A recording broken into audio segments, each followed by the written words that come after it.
Hi friends, ನಮಸ್ತೆ. Welcome to Suchi Pakashala. ಇವತ್ತು ಉಪ್ಸಾರು ಖಾರ ಗುಡ್ಗಾರ ಹೇಗೆ ಮಾಡೋದು ನೋಡೋಣ ಬನ್ನಿ. ಎಲ್ಲರಿಗೂ ಗೊತ್ತಿರುತ್ತೆ, ಹೊಸ್ದಾಗಿ ಕಲಿಯೋರಿಗೆ ಹೆಲ್ಪ್ ಆಗುತ್ತೆ ಅಂತ ನೋಡಿ ಟ್ರೈ ಮಾಡಿ. ಇದಕ್ಕೆ ಸುಟ್ಕೊಂಡಿರೋ ಮೆಣಸಿನ್ಕಾಯಿ ಮತ್ತು ಸುಟ್ಟಿರೋ ಹುಣಸೆಹಣ್ಣು ತಗೊಳ್ಳೋಣ. ಬೆಳ್ಳುಳ್ಳಿ ಒಂದು ಸ್ವಲ್ಪ ಜಾಸ್ತಿ, ಕೊತ್ತಂಬರಿ ಸೊಪ್ಪು, ಕರಿಬೇವು ಸೊಪ್ಪು, ಉಪ್ಪು, ಮೆಣಸಿನ್ಕಾಯಿ, ಜೀರಿಗೆ, ಇದಿಷ್ಟೇ ಇದಕ್ಕೆ ಬೇಕಾಗಿರೋದು ಖಾರ ಮಾಡೋಕ್ಕೆ. ಬನ್ನಿ ಫ್ರೆಂಡ್ಸ್, ಇವಾಗ ಮಾಡೋಣ.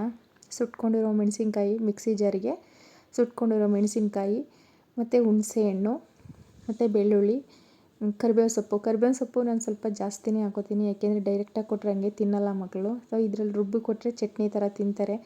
ನಾನು ಆಲ್ಮೋಸ್ಟ್ ಜಾಸ್ತಿ ಮಾಡಿಟ್ಟಿರ್ತೀನಿ.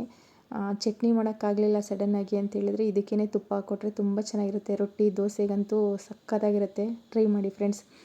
ಕೊತ್ತಂಬರಿ ಸೊಪ್ಪು ಎಲ್ಲ ಹಾಕಿ ರುಬ್ಬಿ ತರಿಯಾಗಿ ರುಬ್ಕೊಳ್ಳೋಣ. ಈ ತರಿಯಾಗಿ ರುಬ್ಕೊಂಡ್ಮೇಲೆ ಇವಾಗ ಸ್ವಲ್ಪ ಜೀರಿಗೆ ಹಾಕ್ಕೊಳ್ಳೋಣ.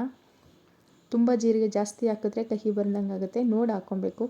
ಜೀರಿಗೆ, ಮೆಣಸು ಹಾಕ್ಕೊಳ್ಳೋಣ. ಮೆಣಸು ನಿಮ್ಮ ಖಾರಕ್ಕೆ ಎಷ್ಟು ಬೇಕು ನೋಡಿ, ನಿಮ್ಮ ಖಾರಕ್ಕೆ ತಕ್ಕಾಗಿ ಹಾಕ್ಕೊಳ್ಳಿ. ಮತ್ತು ರುಚಿಗೆ ತಕ್ಕಾಗಿ ಉಪ್ಪು ನೋಡಿ, ರುಚಿಗೆ ತಕ್ಕಾಗಿ ಉಪ್ಪು ಹಾಕ್ಕೊಳ್ಳಿ.